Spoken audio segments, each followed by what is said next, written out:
Olha, eu tenho 2 Teams. Mas o Teams é um programa um pouquinho mais complicado mesmo, que eu percebo eu percebo que ele é mais, eu não sei, ele é estranho em comparação com o Docs, né, com os equipamentos do Google, Sim, enfim. não, é verdade. Ele dá mais trabalho mesmo. Não, e ele com essa história, por exemplo, às vezes tem reunião que eu consigo no Teams antigo, né, ou até o Teams no meu notebook, né, e aí tem reunião que eu só consigo no outro, no novo. Então, assim, Uhum. esse daí travou os dois, eu tentei os dois, olha, tudo, tem que ir ID, tudo, tentei um monte de coisas aqui, não consegui de fato, né? Agora só no Não, celular. tranquilo, Ele me tranquilo. deu para eu entrar pela senha da Prodesp. Eu falei, meu, Nossa, não, mandou, vocês, né? eu precisava utilizar pela Prodesp. Mas, enfim, estamos aqui. Vamos lá.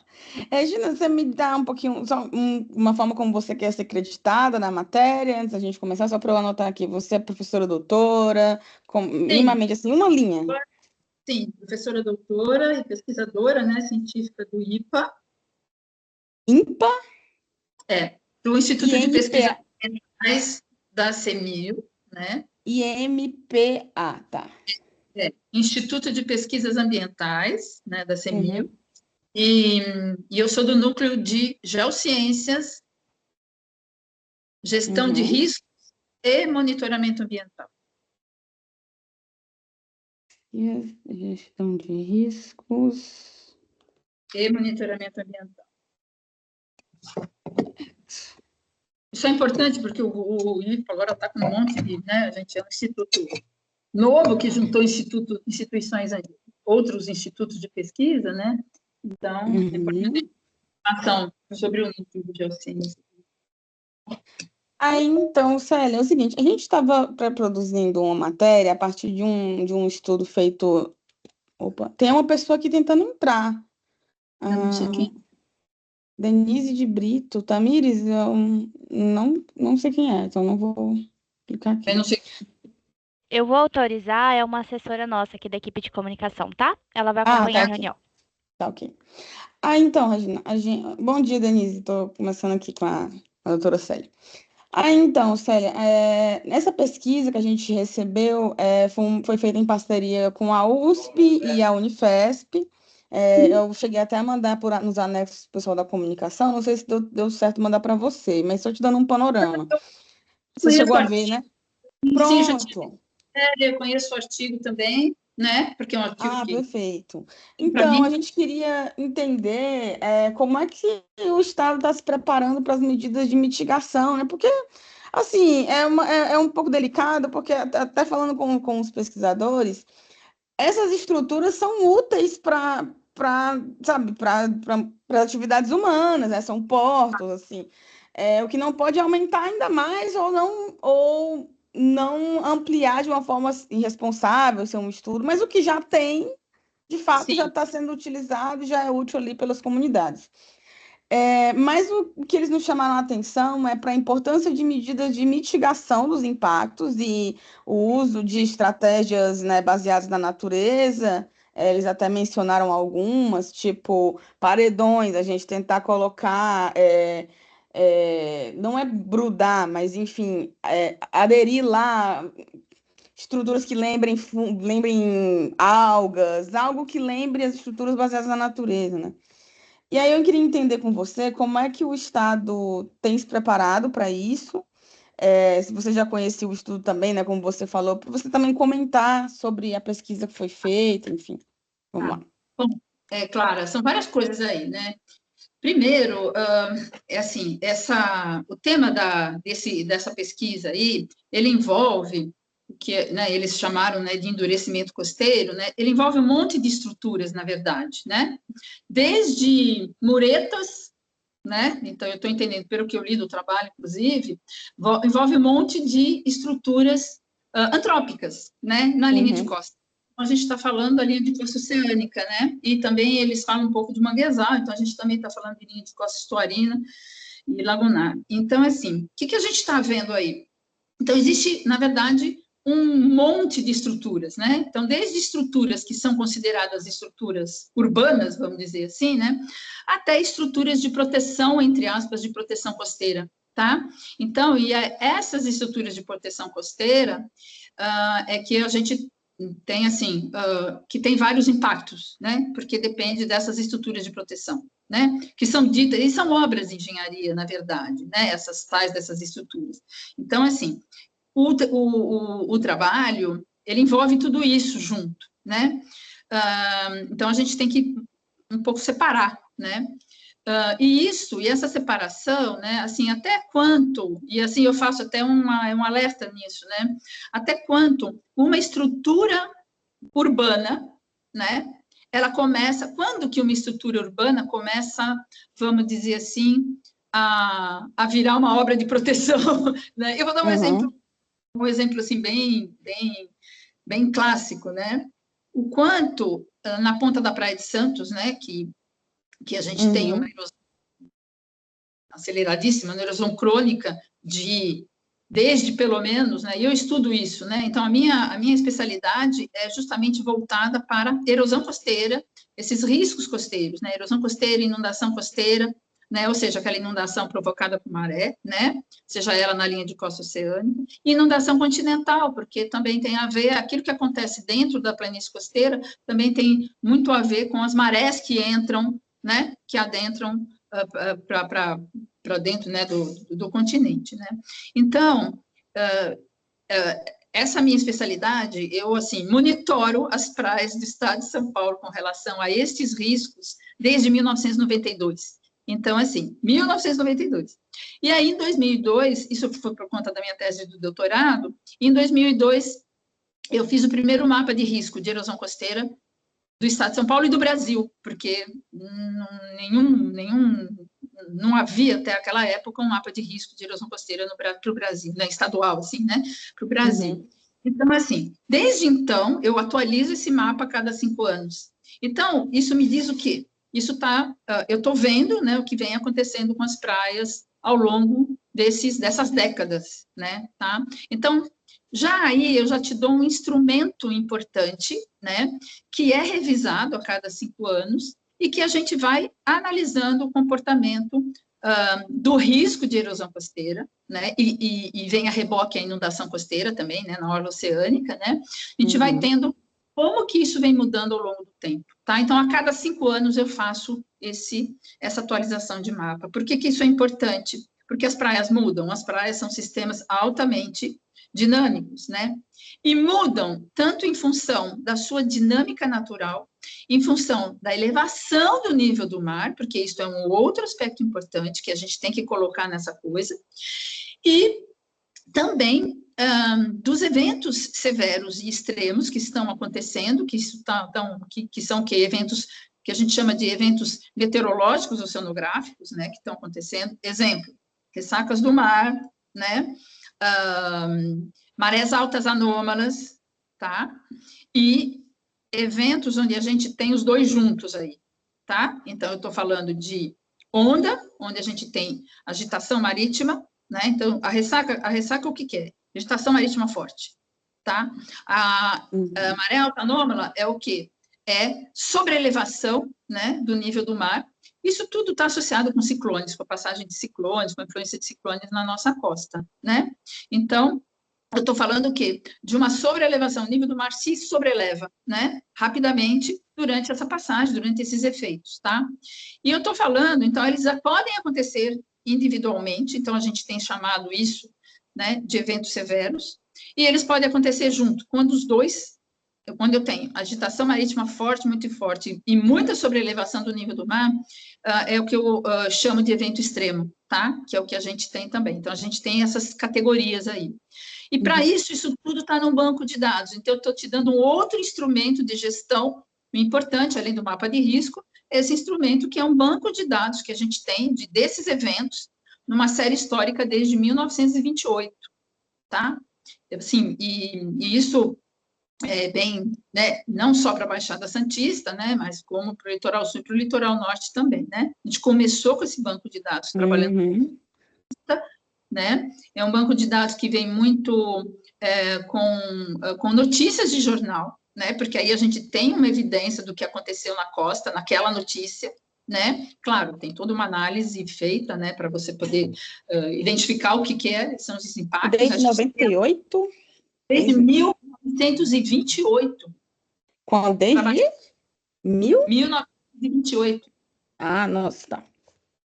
1928. Então, assim, a gente sabe e a gente vem atualizando esse banco de dados. Então, a atualização desse banco de dados, né, ela é super importante, porque ela vai me dizendo o que está acontecendo na série histórica. Eu estou te dando um preâmbulo do que a gente tem, porque depois eu vou te dar dados, né, de tudo isso que está acontecendo. Nível do mar que está subindo, vou te dar dado também, porque a gente tem estudos sobre isso. A gente tem esses estudos, então, desse banco de dados, e a gente está, assim, nesse banco de dados, eu tenho o quê? A identificação dos fenômenos, assim, eu parametrizo esses fenômenos, ou seja, eu tenho os dados que me dão a ocorrência desse fenômeno, né? Como é que estava a onda, né? Como é que estavam as ondas? Como é que a agitação marítima, né? Como é que estava, então, o que a gente chama de clima de ondas? Como é que estava o clima de ventos? Como é que estava a maré, né? Teve ciclone, não teve ciclone? Como é que foi o comportamento desse sinótico, né? Desse evento, desse fenômeno, né? Que é ciclone, não tem jeito, principalmente ciclone extratropical, né? Que a gente tem na nossa costa, né? Então, então esse banco de dados, né? E o que a gente tem feito mais recentemente? Nós temos feito modelagens, né? Do ponto de vista da meteorologia, do ponto de vista das análises de onda e análises de maré, né? Então, essas modelagens, elas servem para a gente também identificar qual foi a sinótica, né, desses eventos, né? Qual foi o comportamento, o que aconteceu nesses eventos. Eu já tinha um banco de dados com dados, esse banco de dados, ele me dá dados de outros, com fontes de outros, enfim, da Marinha, né, da DHN, da Diretoria de Hidrografia e Navegação, dados do INPE, dados, enfim, né? E aí, o que a gente tem feito agora é modelado, por exemplo, eventos recentes. Então, por exemplo, a gente fez a modelagem de eventos severos, né, e extremos que aconteceram em 2020, né? E isso nos ajuda o quê? Porque em 2020 eu estou no campo, eu estou lá, eu estou vendo o que está acontecendo, né? Embora a maioria dos eventos tivesse ocorrido durante a pandemia, então a gente teve lockdown, toda aquela situação, né? Quando eu volto, quando eu consigo pisar na praia, eu vejo o que aconteceu com eventos, e aí falou, bom, peraí, né? Os eventos extremos. Então a gente tem vídeos, a gente tem, enfim, e a gente monitora praias também para acontecer, para mostrar o que um evento desses causou, né? E aí eu tenho dados científicos que me mostram, olha, depois da passagem desses eventos, a praia que era assim ficou assado, né? Ficou de uma outra forma, perdeu muita areia, enfim, né? Tudo isso com foco no quê?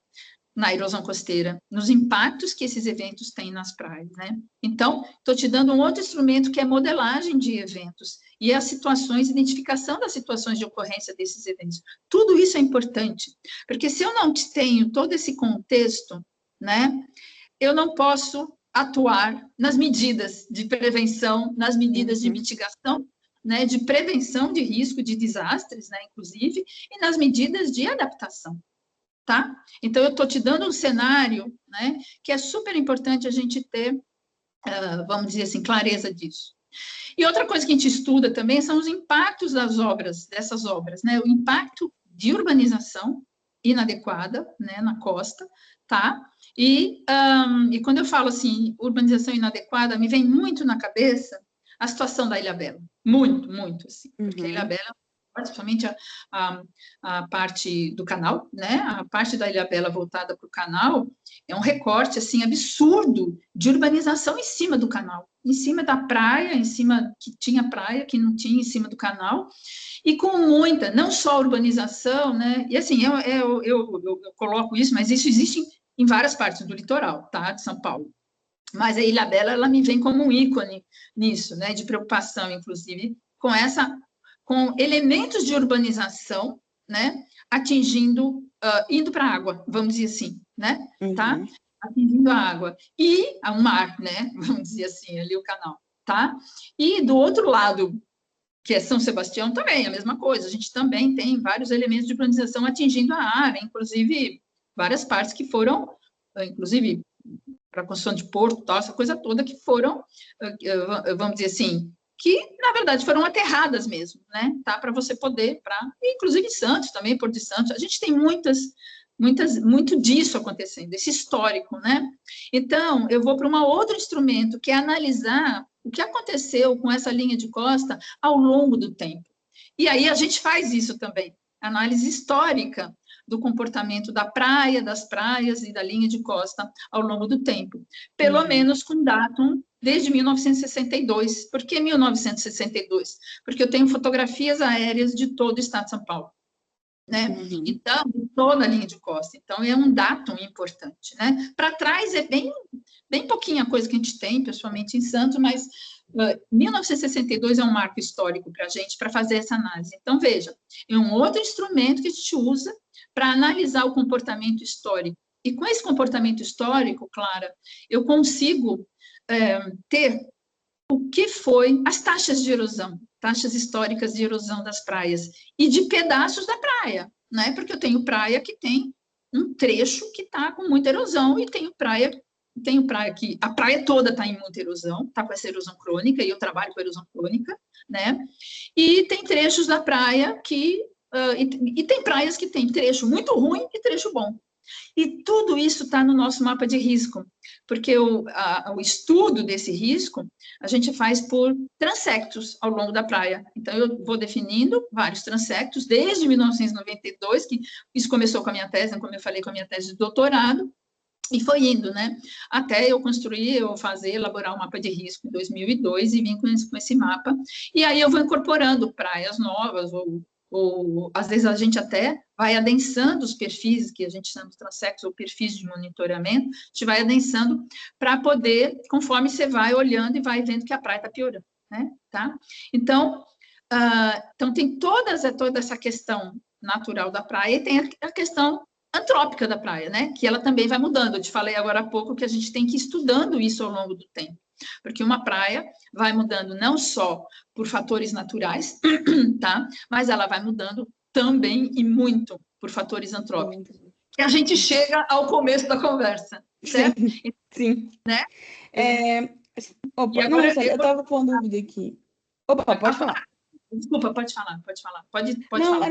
Era uma pergunta que também no estudo eles falam muito que esse aumento da ação antrópica, né, na intervenção, não só a intervenção regular e a irregular nos litorais, tem impactado muito a questão de espécies invasoras, né, e também a produtividade pesqueira, porque, enfim, a concorrência das espécies invasoras com as espécies locais, obviamente as locais vão ficar em uma situação de mais vulneráveis, né? Assim, vão morrer mais cedo.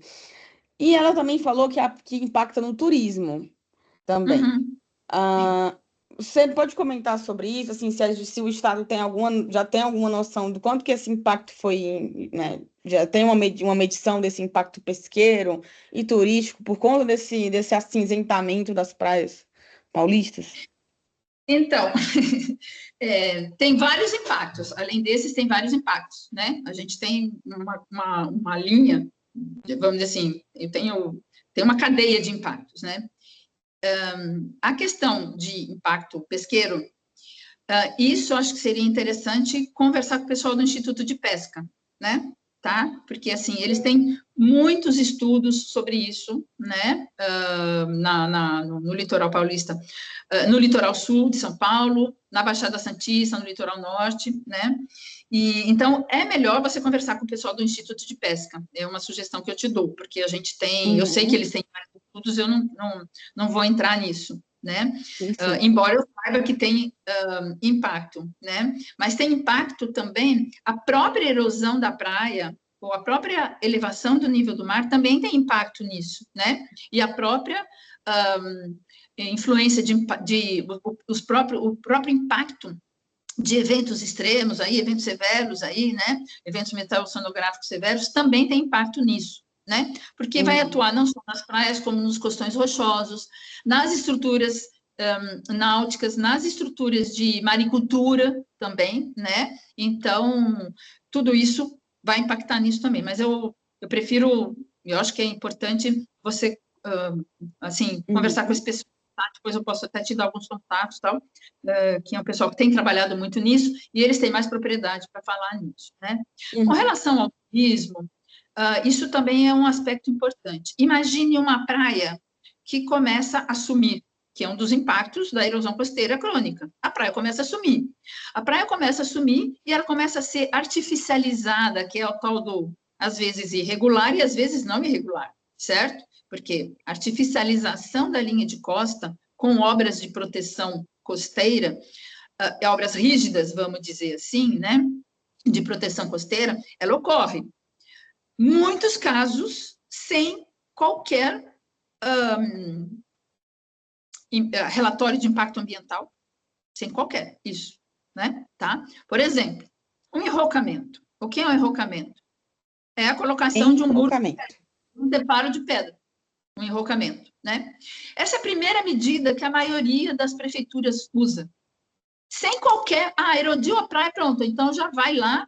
Pode ser uma erosão crônica, mas o mais perigoso é quando não é por erosão crônica, que é uma erosão que acontece, né?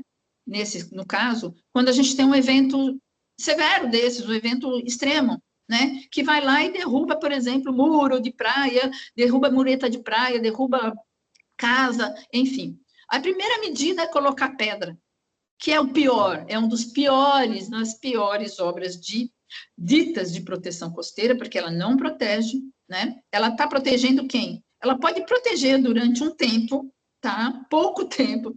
Ela vai proteger a mureta da praia, a rua, a avenida, a estrada. Só que ela não protege. Por quê? Porque ela não protege a praia. E aí vem a questão de medidas baseadas na natureza. Porque essas são as que a gente primeiro precisa olhar. Por quê? Porque nós precisamos proteger a praia, antes de tudo, e esse é um grande paradigma que eu luto há décadas, né? Para que os atores entendam. Porque a primeira coisa que a gente tem que fazer numa praia é, primeiro, entender essa praia. Entender o que está acontecendo aí, por que ela está com erosão. É uma erosão crônica, daquela que é de longos anos, de várias décadas, ou é uma erosão aguda, como essa que eu te falei? Vai lá, passa um ciclone que arrebenta tudo, e aí já se começa a querer, não, às vezes o não fazer nada é o ideal, e eu tenho vários exemplos na costa de São Paulo, como não fazer nada é o ideal, né? Então, por quê? Porque, como eu sou especialista, né, no estado de São Paulo, acho que eu posso dizer que eu sou a única especialista nesse tema no estado de São Paulo, né? Posso não, eu digo isso porque, enfim, né, a gente não tem outras pessoas trabalhando com isso também, infelizmente, porque a gente devia ter mais gente, né?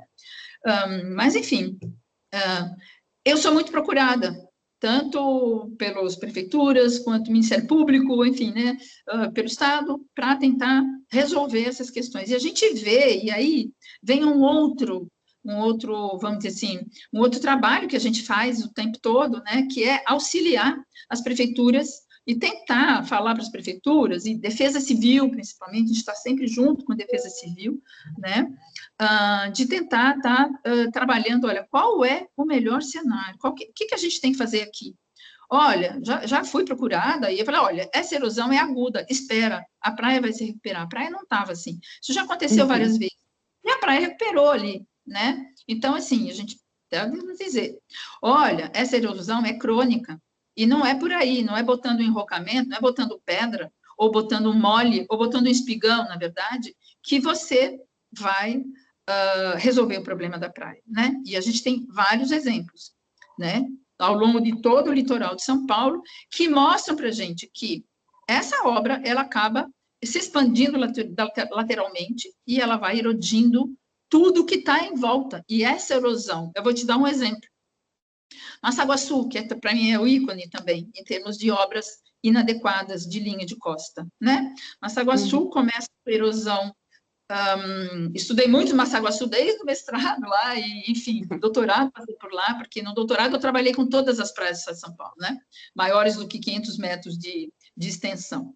E aí, eu passei em Massaguaçu, e Massaguaçu começa a ter uma erosão crônica, né? Começa a ser percebida a erosão, na verdade, né? Ainda não era erosão crônica, mas começa a ser percebida a erosão em 1999, 2000, tá? Foi nessa época. A erosão de Massaguaçu, ela tinha, nessa época, porque ela começa a atingir a estrada, e aí, né? E aí, quando ela começa a atingir a estrada, ela tinha mais ou menos uns 100 metros de extensão. E começou-se a fazer um monte. Primeiro, enrocamento com pedra menor, aí enrocamento com pedra gigante, e não vai acontecer, e não vai dando certo. Aí começaram a colocar saco de areia, mas com areia da praia, veja, se a praia está com erosão, vai tirar a areia da praia e sacar a areia da praia. Isso aí é muito comum de se fazer, muito, muito, muito comum. Não só pelas prefeituras, mas como por locais, por moradores, né? Enfim, isso acontece por quiosqueiros, enfim, né? As pessoas acabam fazendo isso. Aí tira areia e saca areia que já não tem, então a gente já tem um problema sério aí, né? E aí começa, bom, aí não dá certo, claro que não vai dar certo, vai piorar a erosão, aí começa a fazer obras cada vez mais gigantes, né? E aí começa a fazer bolsa-creto, e aí aquilo não dá certo, tem hora que tem praias aí pelo Brasil que o pessoal faz gabião, enfim, vai fazendo Gabião? Gabião são estruturas, são grades, são estruturas com grade, com rocha dentro, tá? Isso é gabião, né? Assim, gabião em praia é a pior, é assim, terrível, porque as pessoas... E eu vou chegar no turismo, eu estou falando tudo isso para chegar no turismo, porque as pessoas, como é que as pessoas vão acessar uma praia, ou a água, pelo menos, né? Numa praia que tem um gabião, que aquilo começa a ser erodido e começa tudo a espetar, é altamente cheio de risco, né? Como é que as praias vão acessar, como as pessoas vão acessar uma praia que tem muita destruição e que os destroços ficam dentro da água? Eu já vi pessoas se machucarem, ficarem presas em destroços em água, certo? Em praia, no litoral norte, vi isso na Praia da Mococa, por exemplo, que aconteceu. E se não fosse uma pessoa salvar, era criança salvar, sabe? Então, assim, veja, então, eu estou falando de turismo, de atividade turística, eu estou falando de pessoas, da vida de pessoas, do risco das pessoas também, né? E com pedras também, né? Então, assim, você fazer obras inadequadas, então, voltando, fechando Massaguaçu, aí colocaram bolsa-creto, 3 andares de bolsa-creto, e não adianta, não adianta. Tudo isso, obras desde 2000, foram destruídas em 2020 de novo, então é de novo, de novo, de novo. Quando a solução mais lógica era realocar a parte da estrada, ponto. Porque esta erosão não começou pela estrada. E aí eu fui lá na minha análise de documentos antigos, de fotografias aéreas e imagens de satélite, e mostrei isso, olha, a estrada não foi, eu tinha uma faixa de vegetação entre a estrada e a praia. Não foi a estrada que passou por cima da praia, como, por exemplo, a ponta da Praia de Santos, em que a avenida passou em cima da praia. Né? E aí começa a erosão crônica da Praia de Santos, da ponta da Praia de Santos, né? Então, assim, veja, é super importante a gente identificar quando começa a erosão, se é uma erosão natural, como acontece muito na Ilha Comprida, processos naturais, né? Na Ilha Comprida, na Ilha do Cardoso, processos naturais, né? Claro, a gente pode ter alguma coisa, existem, né, causas mais amplas, né, que tem a ver também com antropização, mas não ali diretamente nesses pulsos que estão acontecendo agora, né, neste século, principalmente, tá? Então, assim, Clara, tudo isso que eu estou te dando, né, é para a gente justamente mostrar, né? E aí, tudo isso, a erosão numa praia vai afetando. Quem é que, por exemplo, gosta de ter a sua casa, né? E são pessoas, claro, quem está na beira do mar tem dinheiro, né? Geralmente. São raras as exceções no estado de São Paulo, onde eu tenho, né, um outro padrão, né, na beira da água, vamos dizer, na frente da praia, né? São raras. Mas quem está ali paga muito, certo? Tem até a história lá da SPU, dos laudêmios, tal, tem gente que paga laudêmio, enfim, paga muito por estar ali, né? E quem é que vai ficar numa praia que a faixa de areia desaparece e aí a costa começa a ser artificializada, as pessoas saem, né? Então, você tem um impacto em toda a cadeia de turismo, tá? E aí você também vai ter impacto nessa cadeia de turismo quando um evento desses afeta um feriado, né, prolongado, como o Carnaval, por exemplo, certo? Tá aí o Carnaval do ano passado, né? Onde um evento extremo afetou, não só, quer dizer, que a gente teve lá em São Sebastião, principalmente em toda a costa, desde o Guarujá até o sul da Ilhabela ali, a gente teve muito impacto, né, dessa chuvarada toda. E veja, as nossas modelagens, e aí eu vou falar de um outro instrumento, que é um sistema de alerta de ressacas e inundações costeiras, que a gente desenvolveu, né, para o estado de São Paulo. Foi um projeto FAPESP também, né, com uma equipe grande, uma equipe multidisciplinar, né, com pessoas aí do MIMP, do Instituto Oceanográfico da USP, e também da Unisanta, né, com essa equipe grande aí, desenvolvendo esse sistema. E esse sistema, que é a modelagem que eu te falei agora há pouco, né, que a gente modelou esses eventos, né. E aí, nesse projeto, a gente desenvolveu esse sistema, fez capacitação, né, dentro desse sistema. Então, a gente fez capacitação para as defesas civis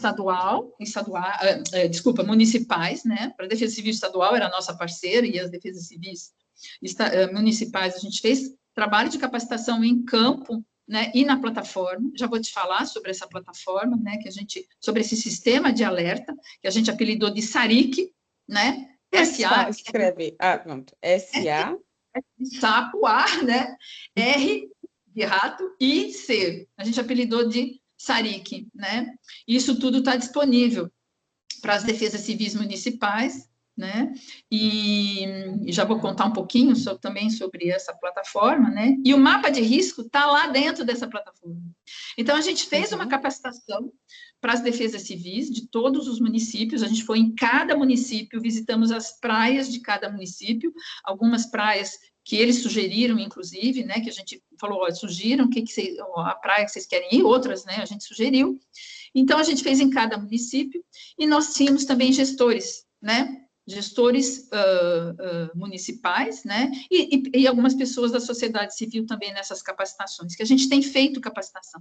Então, é importante você fazer essa capacitação também, né, então, e isso também é algo que a gente também tem feito ao longo aí do litoral, 2021, eu fiz uma capacitação em vários municípios, todos os municípios do litoral norte, da Baixada Santista, eu trabalhei com Guarujá, e no litoral sul, trabalhei com Ilha Comprida, onde a gente trouxe as comunidades em risco, né? E a defesa civil junto.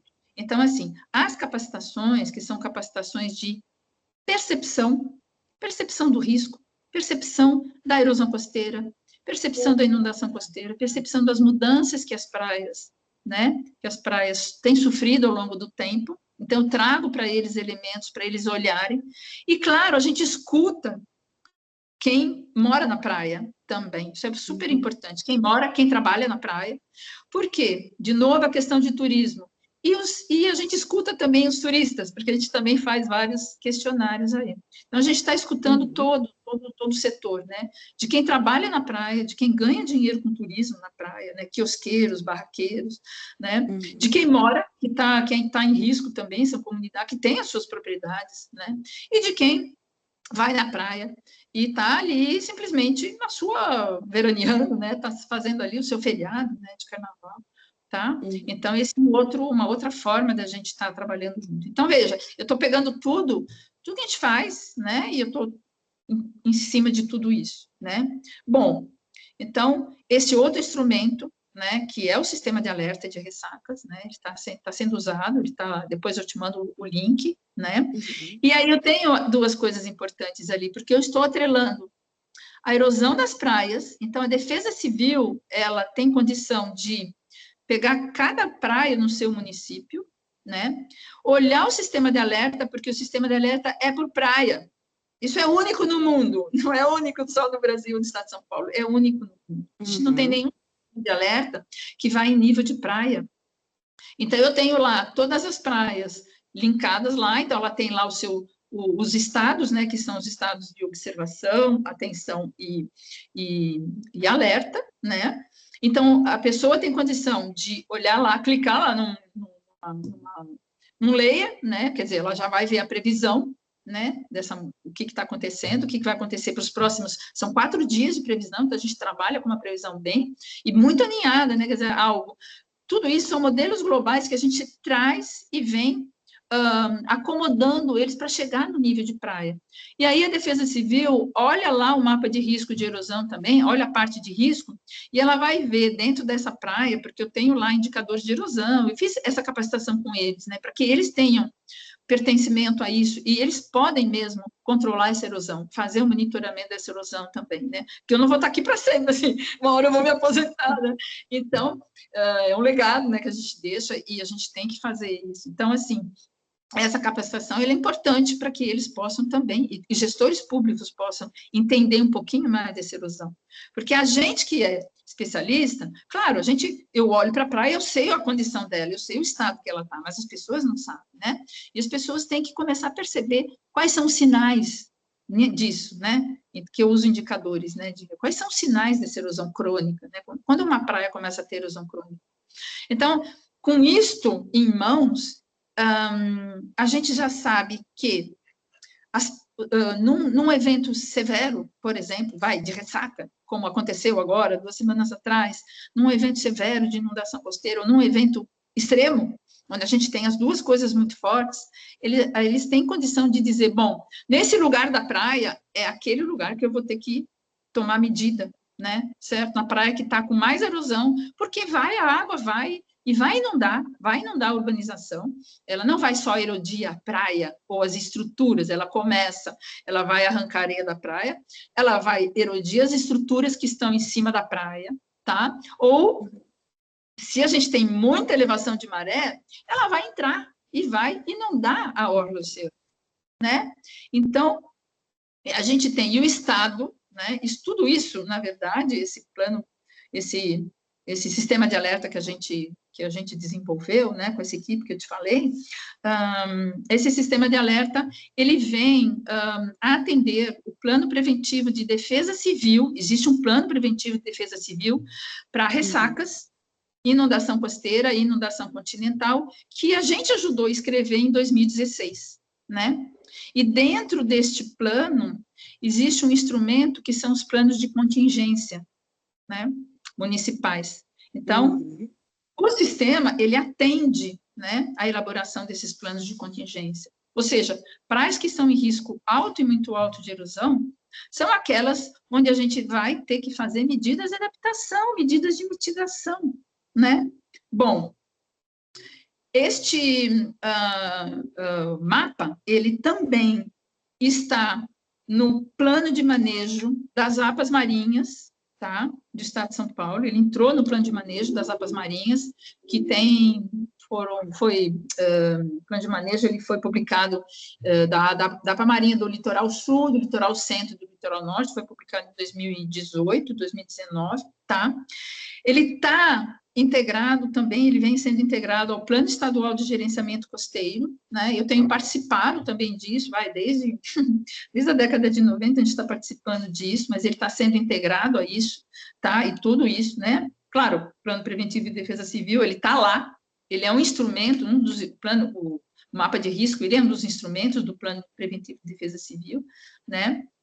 E tem entrado cada vez mais nessa temática, né? Também nos planos de adaptação e resiliência climática de municípios, né, como Santos, que já fez o seu plano, a gente ajudou nisso também, né?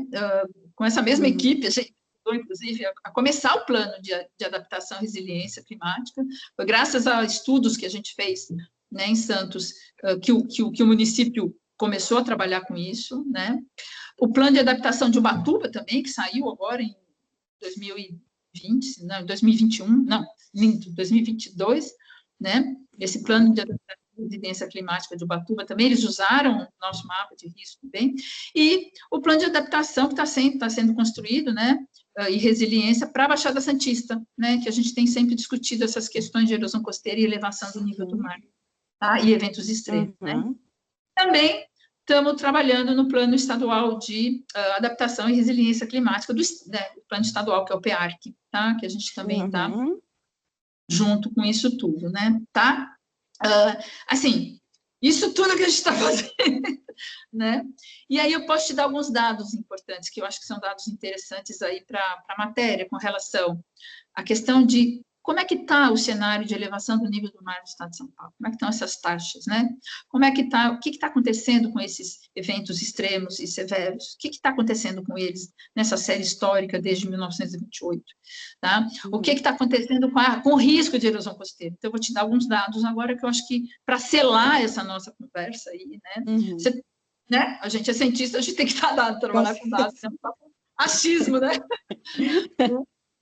Tá? E então vou te dar alguns dados aqui, né? Desculpa, porque tem muita coisa aqui, então eu vou ter que. Pode... Bom, nesses nossos projetos aí, né? Inclusive foram dos projetos, dentro de um dos projetos que a gente fez aí, né? Com relação a mudanças climáticas, a gente tem uma taxa média, né? Foi identificada uma taxa média de elevação do nível do mar, né? Principalmente nos últimos, desde 1993, tá? Usado com altimetria de satélite, e essa taxa vai para 26 centímetros por século de elevação do nível do mar. Esta é uma média para o estado de São Paulo, tá? 26 centímetros por século. A gente tem variações aí entre 22 e 3,5 e 35, né? Então, essa é uma taxa média de 2,6, tá? Com um nível, assim, de resolução muito grande, assim, né? Quer dizer, o erro é de 0,1 milímetros, né, dessa coisa. Então, o erro é bem baixo, né? Tá? Com relação a essa taxa que eu estou te dando, né? Tá? Então, ela é uma taxa bem precisa e baseada em altimetria de satélite desde 1993, né? Lembrando que a gente tem uma taxa histórica aí mundial de 30 centímetros, né? Dentro dessa elevação que eu estou te falando. Então, assim, está bem próxima essa taxa mundial, né? Com projeções, com cenários aí, que você sabe, né? De mais de 1 metro aí até, né? Cenários do IPCC de 1 metro nos próximos, até o final do século, né? E eu acho que isso vai ser pior. Até mais, né? Este século, a taxa deste século, né, só para você ter uma ideia, assim, a taxa do século, né, essa taxa aí, né, ela tem aumentado, né, nessa série que eu estou te falando, por exemplo, isso aí, média histórica, tá?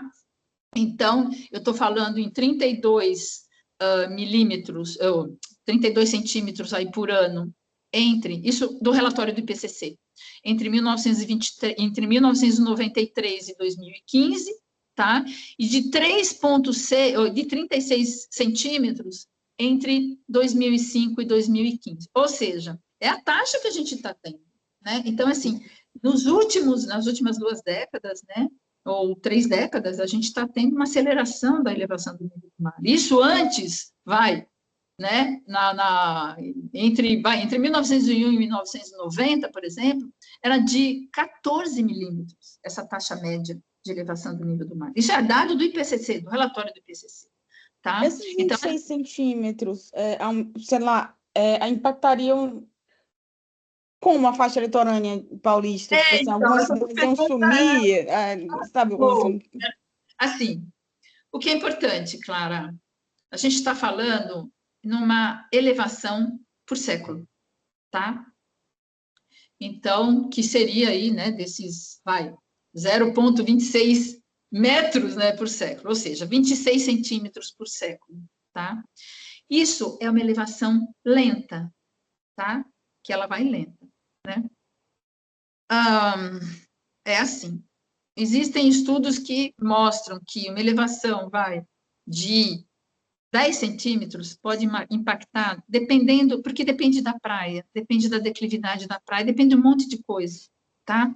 Depende do que a gente chama de morfodinâmica da praia. Você sabe que tem praias que são assim e tem praias que são assim, não é verdade? Né? Então, numa praia que é assim, por exemplo, né? Uma praia que é assim, o que vai ter atrás dela? O que vai ter na frente? Não, mas o que tem atrás dela? Vai ter uma planície costeira com uma declividade bem baixinha também, tá? Uhum. E com cotas baixas, né? tá? O que tem na frente dela? Tem uma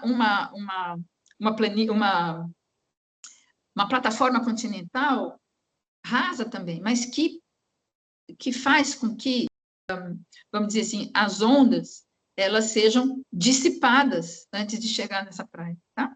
Então, assim, uma praia que é assim, é outra história, certo? Então, eu vou ter uma plataforma bem estreitinha, a onda também já vai bater ali na praia. Então, assim, isso é uma coisa de ajuste morfodinâmico dessa praia, que não tem nada a ver, quer dizer, né, que é uma coisa natural, certo? Tá? Então, assim, por isso que eu falei que essa sua pergunta, eu não encontrei ainda ninguém. Assim, teve um pesquisador lá atrás, né, que ousou falar isso, né? Mas, assim, ele, né, é uma coisa empírica, né? Assim, que uma praia assim, ela vamos dizer assim, 10 centímetros aí de elevação, ela pode ser inundada em 100 metros. Só que, veja, que é interessante, e a gente não falou das medidas de adaptação ainda, que são, assim, especificamente, né? Mas, veja, essa praia que é assim, também, que ela é bem planinha e tal, né? Vai imaginar uma praia como Santos, por exemplo, assim, né? No fundo de uma baía, ou mesmo uma praia que é assim também, lá na Ilha Comprida. A resposta dela a essa elevação do nível do mar, concorda comigo que vai depender muito do estado de erosão que ela se encontra? Porque se ela tiver com uma erosão crônica, adeus, você vai perder essa praia. Essa praia desaparece. E aí, por isso que as taxas de erosão históricas que eu te falei ali atrás, que a gente trabalha, elas vão muito a reboque disso, tá? E geralmente, quem analisa, né, assim, por exemplo, se você vê trabalhos que dizem assim, então, o nível do mar vai subir tanto, então vai inundar a planície costeira. Calma, antes de chegar na planície costeira, claro, eu tenho inundação pelos canais estuarinos, tenho isso também, né, que vão fazendo o quê? Quando o nível do mar vai subindo dentro de um canal estuarino, o que ele vai inundar? Ele vai inundar um manguezal, se tiver manguezal. Se tiver antrópico, vai inundar. Dá tudo mesmo, as casas. Não é? Tá? Se tiver o antrópico, né? Se tiver manguezal, ele vai inundar o manguezal. Bom, o que vai acontecer com esse manguezal? O manguezal, ele se expande para trás também. Porque o manguezal, ele é justamente essa adaptação. Ele é um ambiente de adaptação, assim como uma praia. Então, se você não mantiver o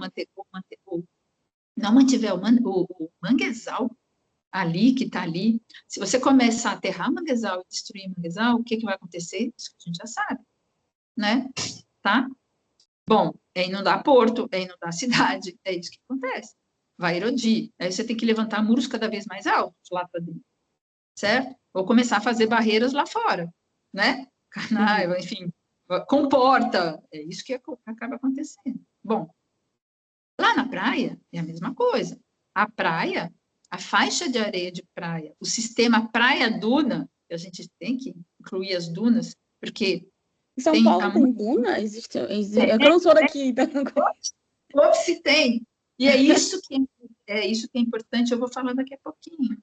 Você tem praias que formam dunas. Você tem praias que não formam dunas. Essas praias assim, ó, não vão formar duna. Porque tem areia grossa. Você já viu duna de areia grossa? Não. Porque tem que ter vento. Haja vendaval para carregar essas areias. Tem um vendaval para carregar, né? Então, a gente tem muitas praias no estado de São Paulo. Todas as praias do litoral sul de São Paulo formam dunas. Todas as praias da Baixada Santista. E aí é o estudo da morfodinâmica, que eu também tenho um mapa de morfodinâmica dessas praias. Tem um estudo, eu fiz isso tudo no meu doutorado, né? Então, assim, de morfodinâmica dessas praias. Então, todas as praias da Baixada Santista formam dunas. As praias do litoral norte, já nós temos as praias da costa sul de São Sebastião, formam dunas.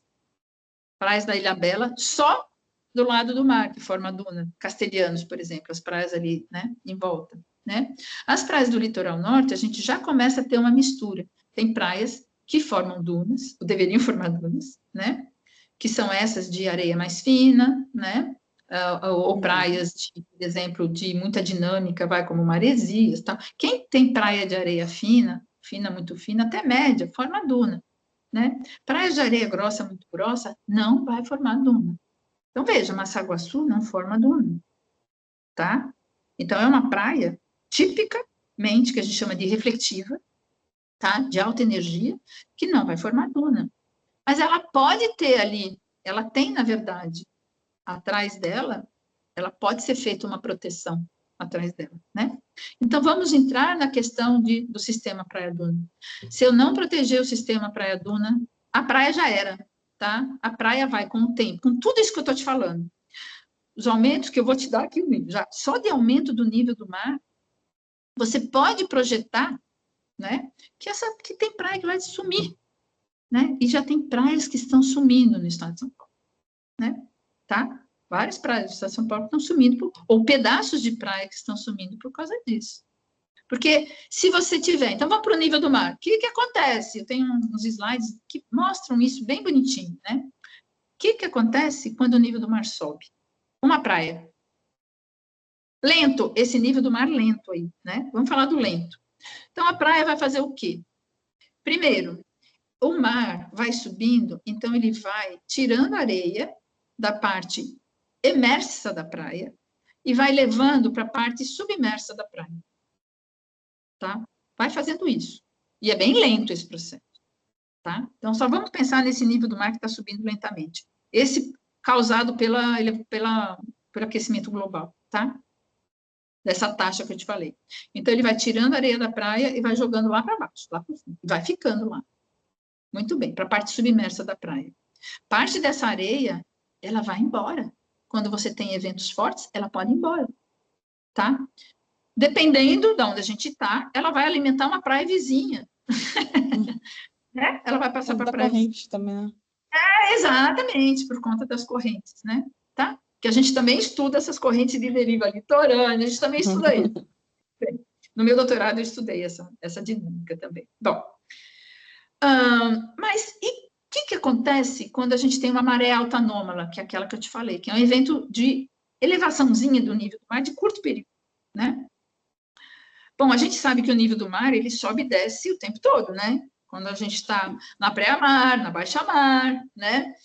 Quando a gente tem as luas inteiras, sim, né? Nas luas inteiras, que são as marés de Cisígia, aí tudo bem, se eu falar assim para você, você sabe o que eu estou falando. Sim, sim. Sabe? Ótimo, perfeito. Eu gosto de gente falar com jornalista assim que sabe tudo que eu estou falando. Aí é ótimo, que eu já vou desenrolando. Muito bom.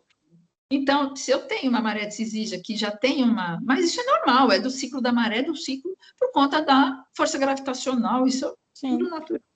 Então, imagina se eu tiver um ciclone passando. O que faz o ciclone? Aumenta o ciclone a maré. Aumenta a maré, mas por quê? Porque ele empurra a água para cima do continente, certo? Os ventos sopram, empurram a água, assim como eles aumentam as ondas também, tá? Mas como eu te falei, tem hora que o evento, isso é uma coisa muito nova na literatura, inclusive, uma coisa que a gente veio descobrindo com o tempo, né? As pessoas agora já estão falando isso, mas até um tempo atrás era tudo a mesma coisa, ressaca, ressaca. Não, não é. Eu tenho eventos que eu tenho muita agitação marítima e que vão causar um tipo de impacto, tá? E eu tenho eventos que eu tenho muita sobreelevação com pouca agitação marítima, tá? E muito nível do mar subindo, sem falar da chuva, hein? Que a chuva também é um importante fator de elevação desse nível, claro, tanto a chuva que num evento extremo como aquele que escorre pelos rios e vão desembocar na praia, arregaçando a praia, certo? Que está lá na desembocadura dessa drenagem, seja lá qual for, quanto a água que está caindo lá no mar e que também ajuda, certo? A elevar esse nível. Então, o que a gente tem? A gente vai ter uma sobreelevação importante de curto período.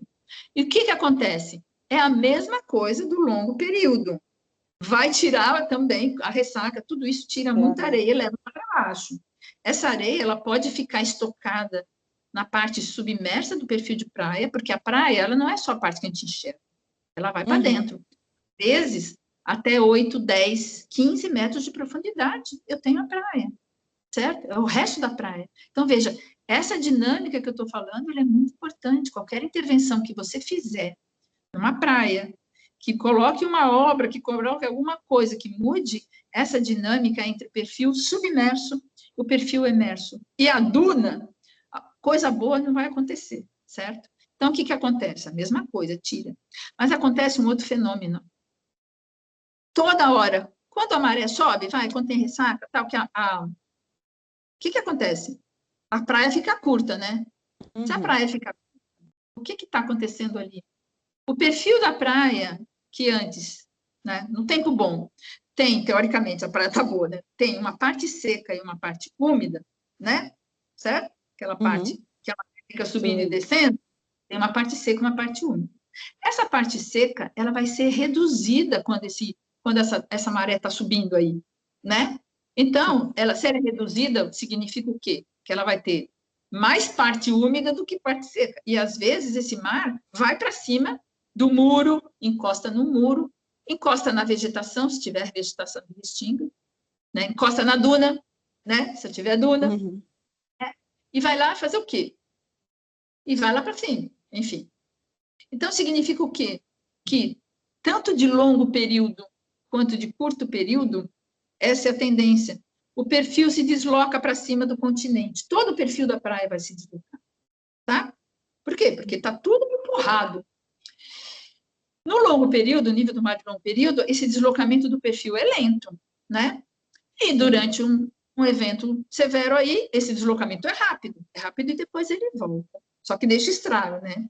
Ora, se eu tiver um muro, se eu não tiver duna, se eu tiver um muro, ele vai conseguir se deslocar? Não, ele vai essa praia vai inundar outra praia. Tá? E aí, Clara, eu tenho dados também de uma praia, da Praia da Enseada do Guarujá, que é uma praia que eu estou monitorando há vários anos, né?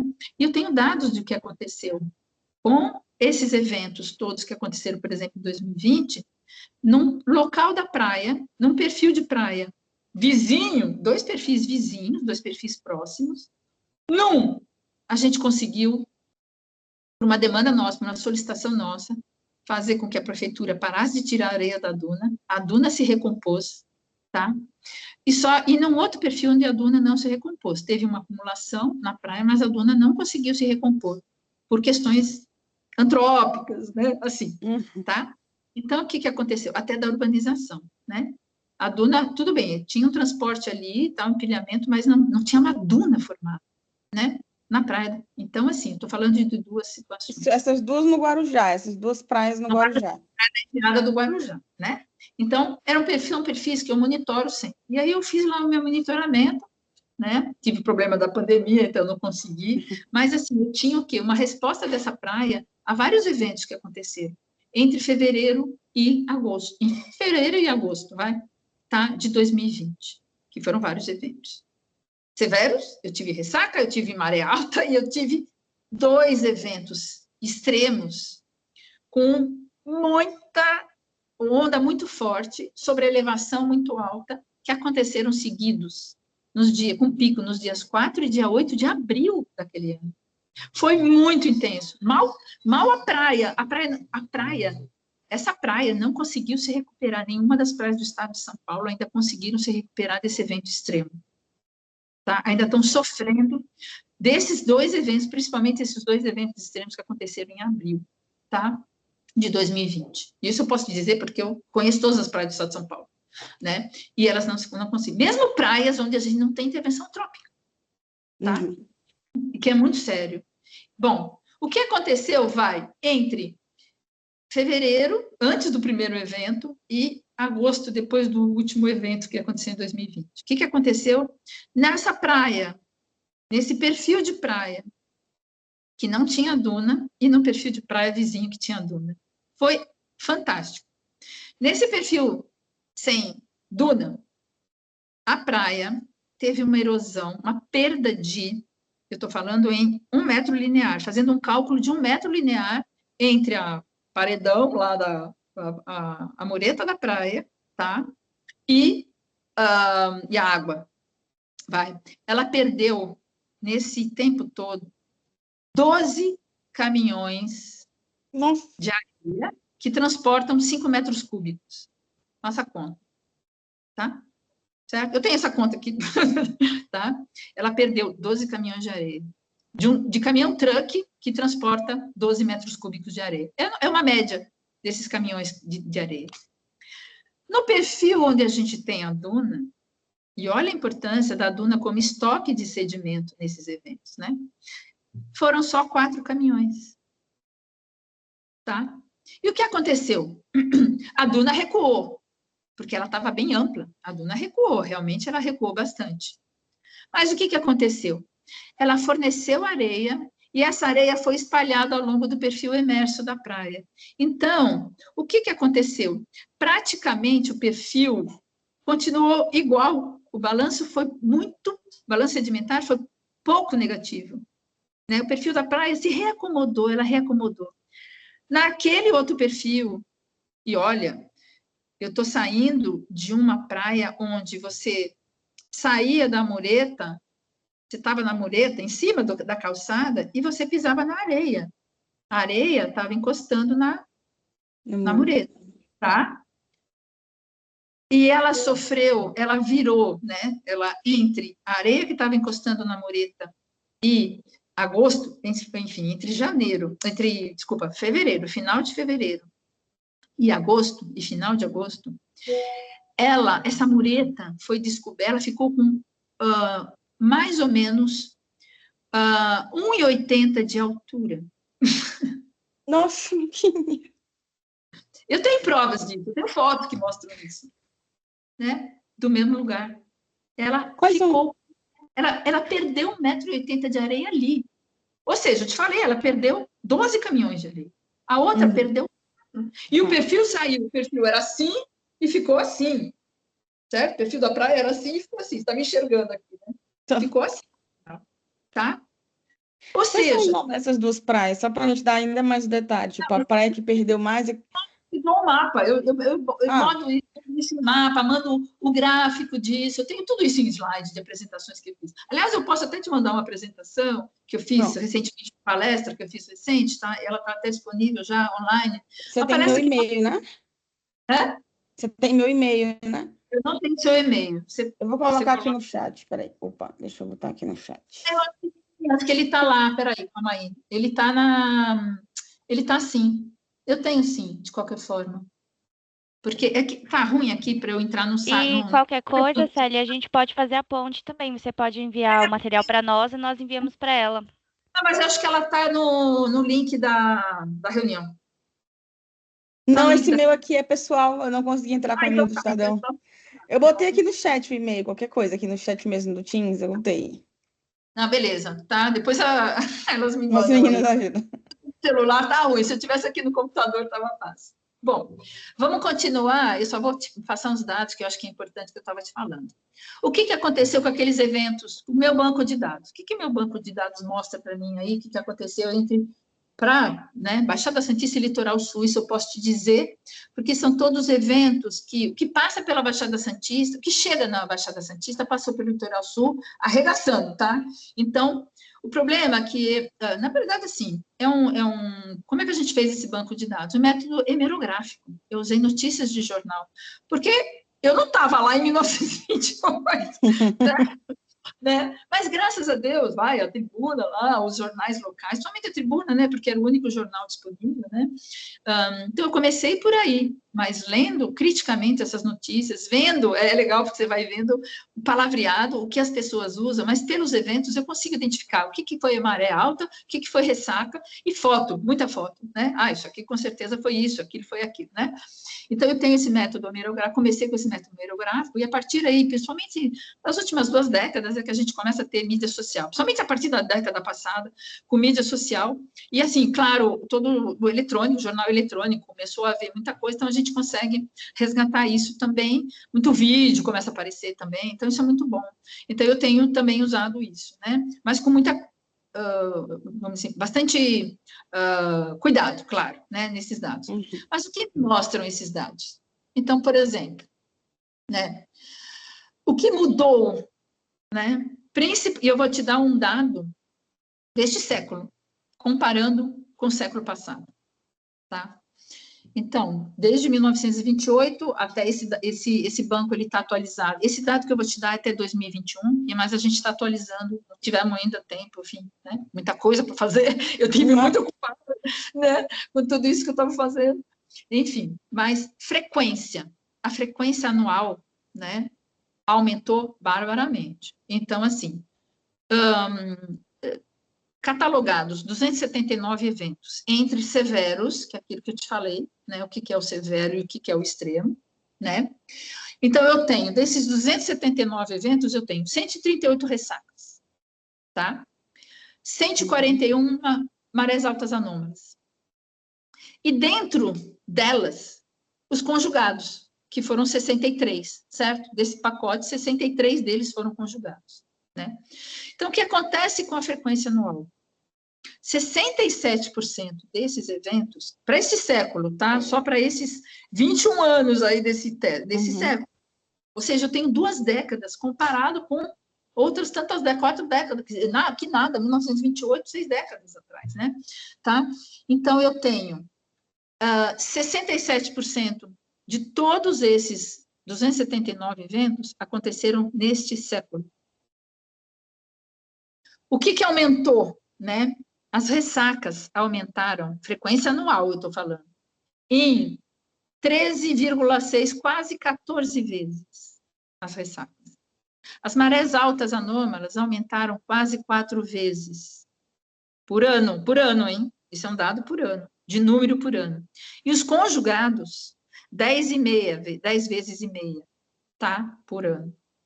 Alguma coisa está acontecendo. Eu só consigo explicar isso, e as outras coisas que eu vou te falar também, com o impacto de mudança climática, tá? Bom, intensidade dos eventos. A intensidade eu meço por os eventos conjugados. Acabei de te falar que os eventos conjugados aumentaram 10 vezes e meia, tá? Neste século. Então, 73%, isso dá 63 eventos, né? 73% dos eventos conjugados, ou seja, aquele que é o extremo, que a gente chama de evento extremo, aumentaram nesse século. Tá? Magnitude. A magnitude a gente mede pela duração desses eventos. Eu tenho uma média, né? Uma média de todos os eventos entre 1928 e 1999. Eu tenho uma média aí de 1,4, 1,8 dia, né? De duração do evento, certo? Do mesmo evento, eu estou falando, né? De um evento, tá? De ressaca, ou de maré alta anômala, ou de conjugado. Entre 2000 e 2021, passou para 2. Já está, sensivelmente, já aumentou o número de dias, né? E isso, Clara, isso é importante, porque ninguém aguenta ficar muito tempo, né? Com inundação costeira na orla, com inundação costeira lá dentro do estuário, né? Ninguém aguenta ficar, porque você tem pessoas que estão inundadas, que estão debaixo d'água, certo? Tá? Então, assim, isso é algo bastante importante. Agora eu vou falar do risco. O risco, bom, deixa eu pegar o meu mapa de risco, que está tudo nessa apresentação, ela está bem completa, eu acho que é bem interessante. Até né, a praia lá, que mudou os 2 perfis, né, da Praia da Enseada, com fotos, assim, está bem interessante, né? Ai, caramba, cadê? O meu mapa de risco. O último mapa, a última atualização que eu fiz, em 2017, ela mostrava o seguinte, que você não precisa anotar esses dados, né? Eu só vou te falar aí, né? Que temos de risco alto e muito alto de erosão. Eu tenho uma classificação que trabalha de risco muito baixo a risco muito alto, tá? Então, em 2017, a gente tinha risco muito alto, 28,3%, do estado inteiro, tá? Todas as praias, 28,3%, risco alto, 23,2%, tá? Risco médio, 26,3%. Muito bem. Risco baixo, 21,2%. Risco muito baixo, 1%. Bom, o que mudou na atualização que eu fiz, que foi mapeamento em 2022 e terminei algumas praias em 23? Risco muito alto. Então, ele passou para 23,3%, risco alto, 41,4%. Risco médio, 21,6%, risco baixo, 11,2%, risco muito baixo, 2,6%. Ou seja, pegando aí, eu tenho que hoje a gente tem quase 65%, 64,7% das praias do estado de São Paulo estão em risco muito alto de erosão, tá? Muito alto e alto de erosão, na verdade, é somatório, tá? Em 2017, a gente tinha 5, 8 e 11, eram 51,5%. 51,5%, né? Isso mesmo, 51,5% eram de risco alto mais muito alto, né, os dois. E hoje 64,7%, quase 65%, né? Isso está me dizendo o quê? A coisa está piorando. Seja por eventos, processos naturais, como esses que eu te falei, de elevação do nível do mar e aumento de toda essa confusão de eventos severos e extremos, seja por obras inadequadas de proteção, muita coisa, muito, por antropização e obras inadequadas de proteção costeira, tá? Certo? Sim. Eu posso te dizer, por exemplo, que toda a costa sul da Baixada Santista, né, entre Peruíbe e Mongaguá, está em risco muito alto de erosão. Isso muito por conta de urbanização inadequada dessa costa, adentrando cada vez mais para cima da praia, tá? Obras de contenção, enrocamento, enfiaram um monte de enrocamento, não deviam ter colocado, onde era muito simples. Onde tem duna, acredite-me, onde tem duna, os caras estão botando enrocamento. Gente, dá licença. É só você tira a mureta, deixa a duna, incorpora, e duna, assim. A duna está em cima da calçada, aí você tem uma mureta. Gente, na praia da Enseada... Não, gente, nessa praia da Enseada do Guarujá, antes da gente fazer o outro projeto lá, que foi um projeto que a gente estudou, a praia da Enseada e a praia do Itaguaré, para comparar, né? Uma praia não urbana, uma praia que tem lá, mas que está com um risco muito alto de erosão também, é uma praia que não tem urbanização, mas tem um risco, né? Alto lá, muito alto de erosão, tá? Ela está em risco, cadê o Itaguaré? Está em risco alto, tá? E uma praia urbana, mas uma praia com uma urbanização antiga, inclusive, tá? E assim, e uma praia... Então, quando a gente começou esse projeto em 2017, novembro de 2017, eu bati na porta do secretário do Meio Ambiente da época e disse o seguinte, porque eu conheço essa praia há muito tempo, porque é uma praia que a família também, minha casa, tá? Enfim, uma praia que eu tenho muito conhecimento dessa praia. E me doía ver como a prefeitura tirava areia da praia, assim, da duna, na verdade. Aí eu cheguei para o secretário e disse para ele, olha, vocês querem que isso aqui, a praia toda vire a ponta da Praia de Santos, que é a referência, né? Parte dessa praia já é a ponta da Praia de Santos, tá? O canto leste dessa praia, que é o canto do Tortuga, já virou a ponta da Praia de Santos. E sem medida de mitigação, seja lá qual for, que tem lá, né? Tá? E sem reposição de areia, porque a ponta da Praia de Santos é o tempo todo repondo areia. Muitas décadas repondo areia, né? Tá? E ainda tem lá o Canal 6 que segura essa areia lá, porque senão já tinha ido embora, né? Enfim. E aí ele encampou a ideia. Aí ele falou, olha, vai ser difícil, né? Porque as secretarias têm problema, tem obras, tem não sei o quê, tem isso, tem aquilo, né? Então tá, mas segurou, né? Ele segurou bem. E essas dunas estão maravilhosas. Elas estão lindas. É a única praia urbana que tem essa urbanização, né? Do estado de São Paulo, que tem duna recuperada. Embora recentemente teve um processo muito ruim. Mas podia ser pior, né? Assim, podia ter sido um impacto bem grande. Né?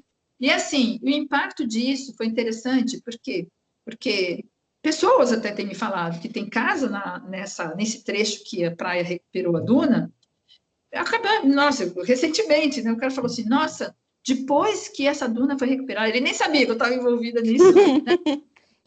Eu até brinco, são as minhas dunas, eu brincava lá, né? Isso foi na capacitação que eu fiz, essa pessoa estava lá, né?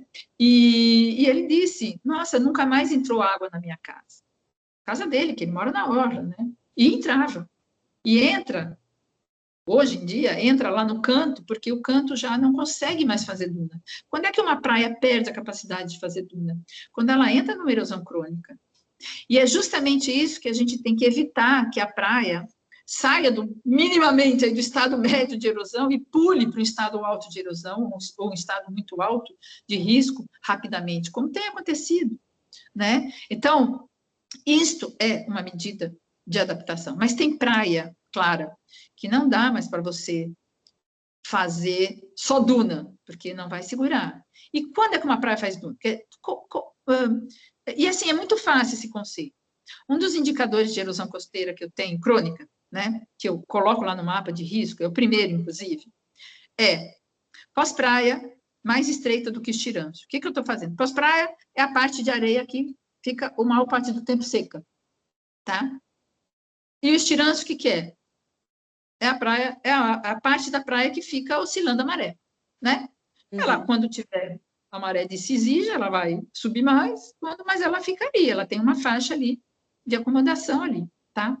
Bom, quando essa pós-praia fica estreita, é aquilo que eu te falei, ó, o perfil está tentando ir para frente, o perfil não consegue sobreviver se tem um muro. Se não tem um muro atrás, e é por isso que a manutenção que saiu, né? Bom, enfim, né? Que aquela resolução, né? Que tinha lá a manutenção de 300 metros lá da Restinga, tá? Aquela coisa toda. É por isso que isto, ao cair, né? Na verdade, ao sair, né? Ela começa a prejudicar o que está atrás, né? Então, assim, além da duna, a duna é a primeira coisa, é a primeira parte, vamos dizer assim, que começa a integrar a praia e a Restinga, entre aspas, né? É que Restinga é nome de vegetação. Também tem uma crítica com relação a isso. Eu tenho até livro escrito sobre isso, que mostra essa questão, né? Que, na verdade, eu tenho que ter um espaço de acomodação para essa praia, né?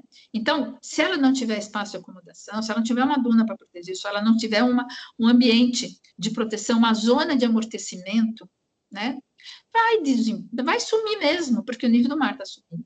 Ah, então não vai sumir porque eu vou enfiar um muro lá. Né? Será que esse muro funciona? Eu vou enfiar uma pedra lá, né? A gente fez, e aí eu vou te dizer uma coisa triste, né? Da mesma forma que deu certo, deu muito certo com o Guarujá, já não deu certo com a Ilha Comprida. Porque na Ilha Comprida a gente fez, inclusive por demanda da prefeitura, eles tiveram essa ideia, né? De colocar um muro de bag wall, né? Sandbag wall, né? Que a gente chama, né? Um muro de sacos de areia, né? Só que eles queriam tirar da praia. Eu falei, não.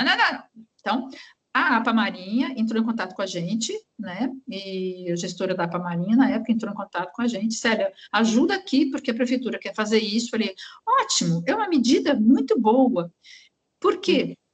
Só que eles não podem usar a areia da praia, e é o que eles queriam, né? Porque já teve uma obra parecida na parte mais norte desse trecho aí, que é o Balneário Araçá, e lá na parte norte já fizeram isso na meados da década de 90, e a estrutura arrebentou, porque, claro, porque tiraram a areia da praia, inclusive, né? E eram estruturas bem interessantes. Bom, enfim, mas não era igual a essa. Mas tá, aí a gente fez, nós ficamos 6 meses discutindo o projeto com a prefeitura, com trabalho de campo, fazendo a coisa toda, vocês vão fazer assim, vamos fazer, bom, enfim, né? Fez uma estrutura teste, né? E a estrutura teste com areia fluvial, areia vinda de fora da praia, areia com uma granulometria importante para poder segurar o impacto das ondas. E 6 meses depois, né, da construção dessa estrutura, a gente teve a recuperação da duna frontal, incorporando, nascendo, inclusive, vegetação em cima do bag, inclusive, né? A gente tem a recuperação da duna frontal, a gente começa a ter a recuperação da praia na frente, com incorporação de areia na frente dessa estrutura. Estava linda essa estrutura. Só que por problemas internos da prefeitura, inclusive o prefeito não quis levar isso, não fizeram manutenção, na verdade, enfim, não fizeram manutenção da obra, e pelo contrário, começaram a mexer com uma suposta manutenção lá durante a temporada de ciclones, né? Porque a temporada de ciclones, ela é feroz, né? Ela é aí entre abril, eu nem chamo mais temporada de ressaca, porque tem tudo isso que eu te falei. Temporada de ciclone, nossa temporada de ciclone é entre abril e setembro, né? Tem hora que ela acontece fora, mas enfim, né? Nos anos diferentes aí, né? Os anos mais intensos. Mas começaram a mexer, nessa estrutura, dizendo que estava fazendo a manutenção, começaram a tirar areia da praia para botar em bags novos, né, para manter a estrutura, e claro, né, muita escavação, trator na frente, tirando areia, trator tirando areia, abrindo a estrutura para... E aí, infelizmente, a gente teve 2 eventos de ressaca muito forte, né, não foram nem eventos de ressaca muito forte, e que acabou destruindo o que era o objetivo, né? E uma semana depois, a prefeitura construiu um enrocamento, né? Imagina, na parte norte, que era a parte mais crítica deste setor da obra, né? Então, que a gente já vinha falando, vocês têm que cumprir isso até a parte norte. E aí, nunca fizeram, nunca cumpriram o papel deles, na verdade, nunca fizeram o que a gente tinha determinado, né, que a construção tinha que ir lá, ancorar lá num anteparo cheio de blocos, cheio de porcaria que tinha lá, né, cheio de resíduos, né, que tinha que ancorar lá para poder minimizar toda essa erosão, né, e simplesmente ele destruiu aquilo ali, mandou embora esta, que era uma medida de mitigação baseada na natureza, né?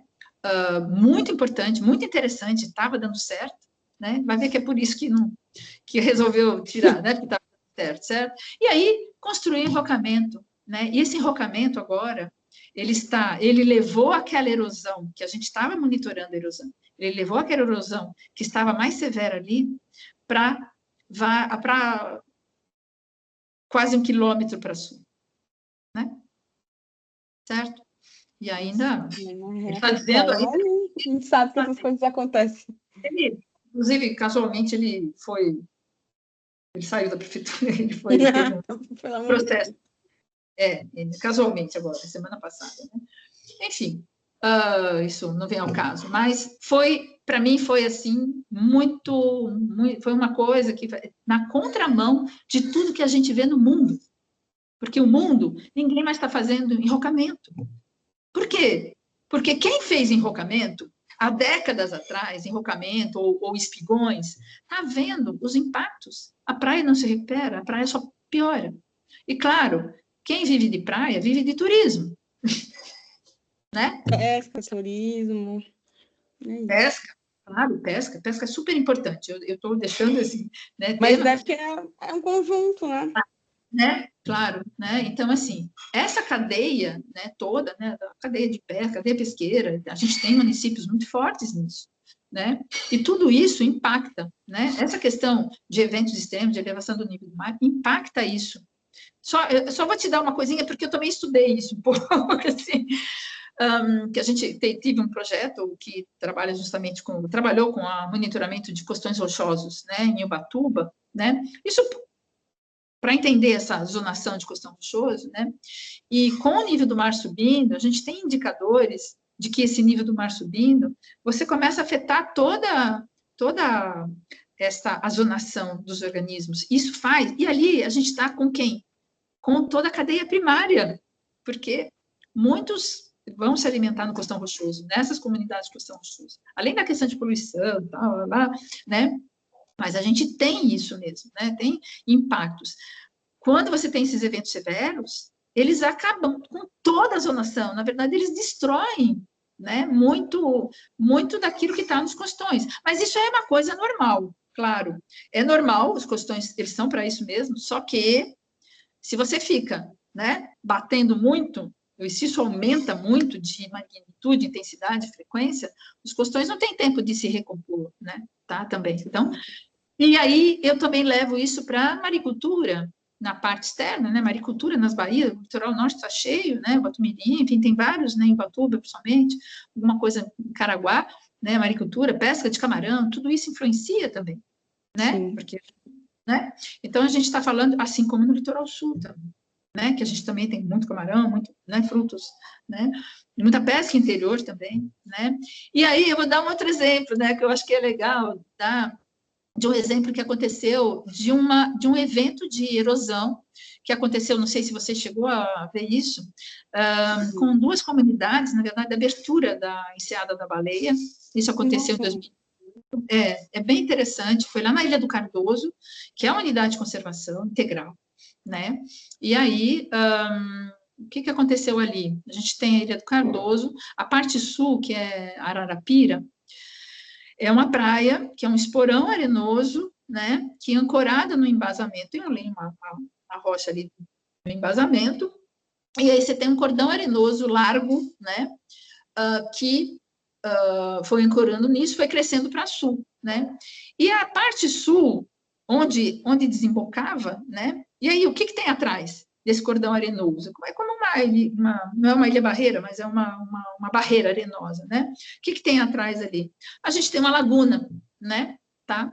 Uhum. E por efeitos aí aí eu posso dizer que foi uma, assim, de acordo com a minha interpretação, né, que eu não fiz estudos muito detalhados sobre isso, mas de acordo com a minha interpretação e da minha análise histórica, né, de documentos antigos, fotografias, imagens de satélite, a escavação de um canal que liga a Baía de Antonina, ali em Paranaguá, né, que liga, vamos dizer assim, Paranaguá a Complexo Estuarino Lagunar de Canané e Iguape, tá? Eles fizeram uma escavação de um canal que chama Varadouro, e esse canal passava por meio do quê? De areias antigas aí, areias marinhas antigas aí, né, da planície costeira. E, claro, um canal que você escava no meio da areia, você vai fazer o quê? Arrastando tudo. Ele vai abrindo, é que nem o Valo Grande, ele vai abrindo, né? E vai trazendo muita areia para dentro, porque ali tinha um tombo de maré, tinha uma área mais elevada, então ele começa a trazer muita areia para dentro de um sistema lagunar que não tem energia suficiente para carregar e jogar, levar até o mar essas areias, né? Então ele começa a assorear todo o canal, né? O canal, e esse, vamos dizer assim, um embaiamento ali que deságua nessa laguna que eu te falei, que é a laguna lá de Ararapira, esse canal de Ararapira, né?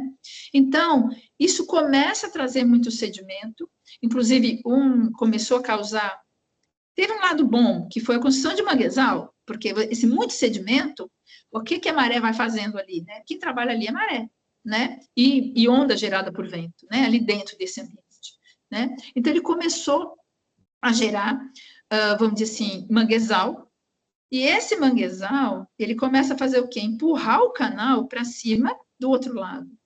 E aí tinha uma vila, né? E essa vila de Ararapira, as pessoas começaram a erodir, destruir essa vila, as pessoas tiveram que mudar, né? Bom, e passaram-se anos, passaram-se décadas, e esse material foi fazendo o quê? Foi se acumulando ao longo do canal lagunar que eu estou te falando, né? Então, veja, eu tenho né, o embasamento, aquela esporão arenoso, atrás do esporão arenoso eu tenho o quê?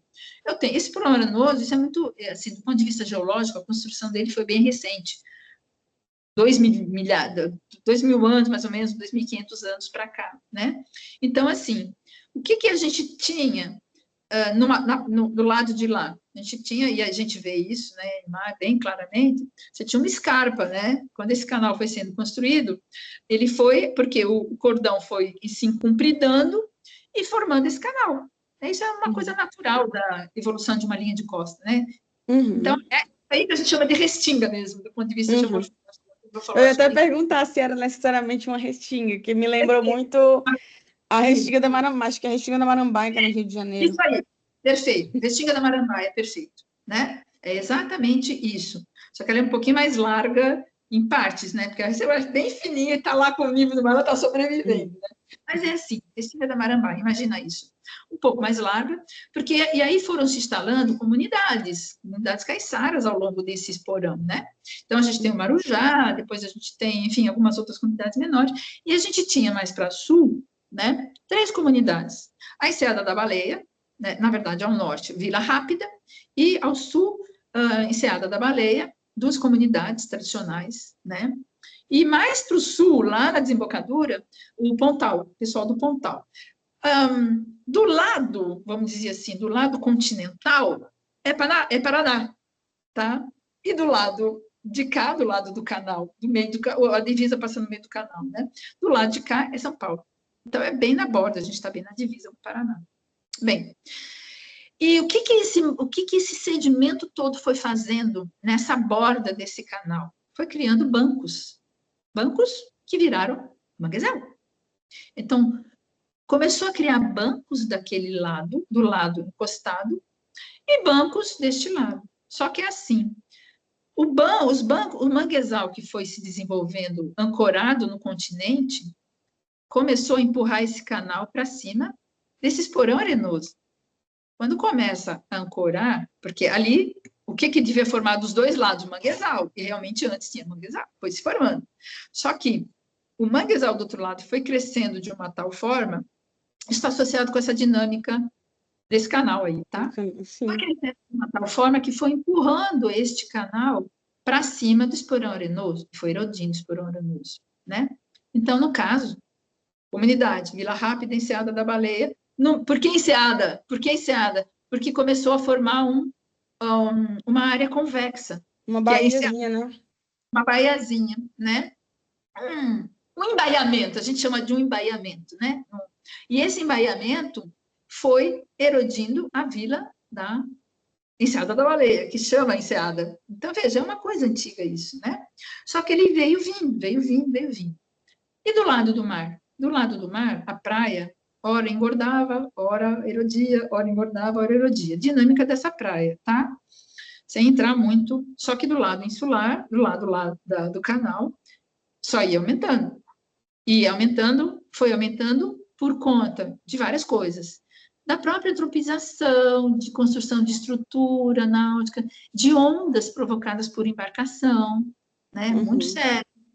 Também de ventos locais, porque ali as ondas são muito geradas por ventos locais, eu vi isso, assim, gerando correntes de deriva litorânea, aquelas correntes bem que a gente tem na praia, né? Muito bem. E assim foi. E aí tinha uma projeção do pessoal do Paraná, da Federal do Paraná, que dizia que em 2012 ia romper, né? E aí o Ministério Público, e eu já estava acompanhando aquilo lá, meu doutorado, já estava acompanhando aquilo, né? Essa erosão ali, mas conversava com o pessoal da Vila da Enseada, inclusive, e tal, né? De vez em quando, ia lá, conheci o chefe da família, né? É meio que unifamiliar, e que os filhos foram ficando ali, crescendo, e foi se consolidando e aumentando a comunidade, né?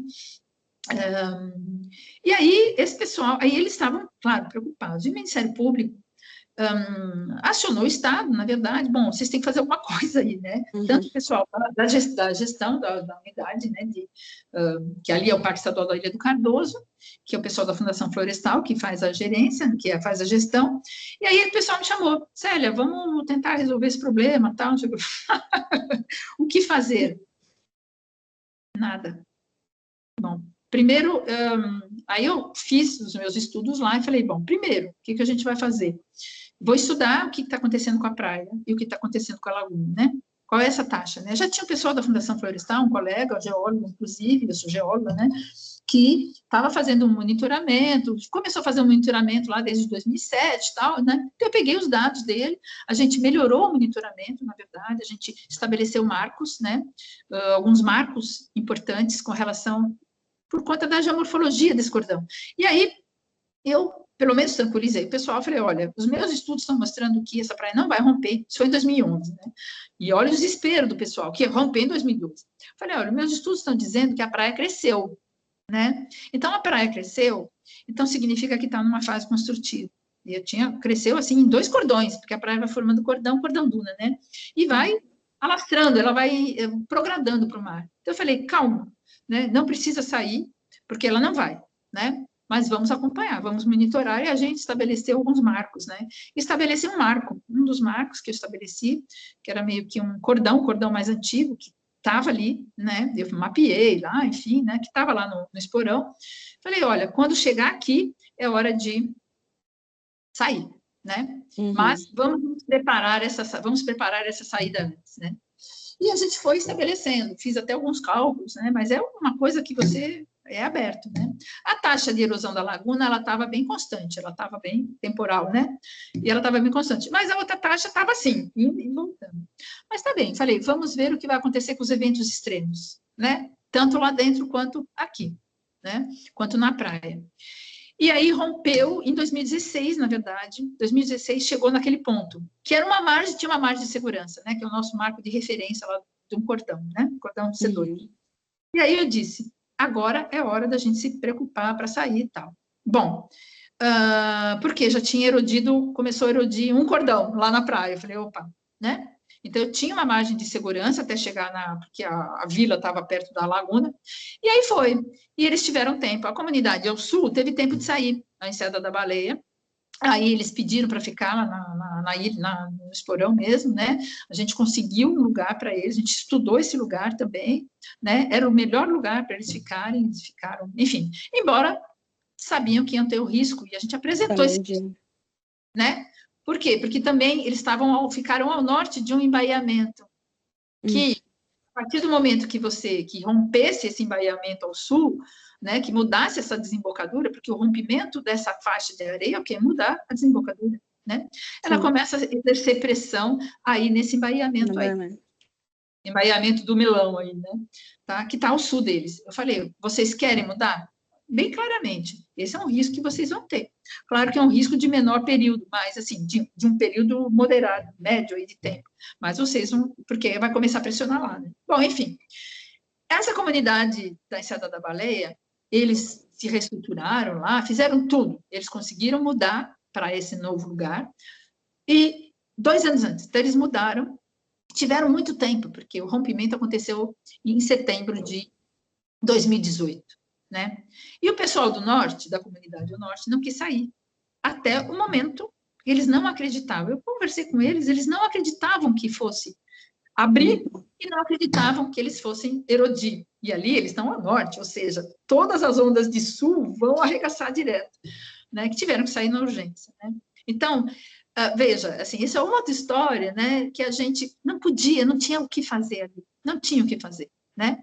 Além de ser umidade e conservação, não tinha como você evitar aquilo, né? E, claro, tem medidas que a gente poderia fazer ali, né, para recuperar, que isso é outra história, né, que a gente até mas isso é outra história, né, tá?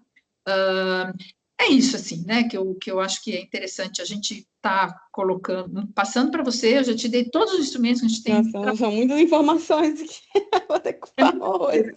Dar essa apresentação, porque tem muito. E a palestra está online, então você também pode assistir as explicações que te dá também, tá? Tem muita informação aqui, né? E a última coisa, na verdade, né? Eu vou te passar também. Tá o link aqui da plataforma Saric também, que você pode entrar lá e depois você entra no mapa lá, né? É fácil de entrar no mapa. Você entra só no mapa, né? Tem a plataforma que vai te dar vamos dizer assim, a página inicial, e depois você abaixa lá e entra no mapa. Tá?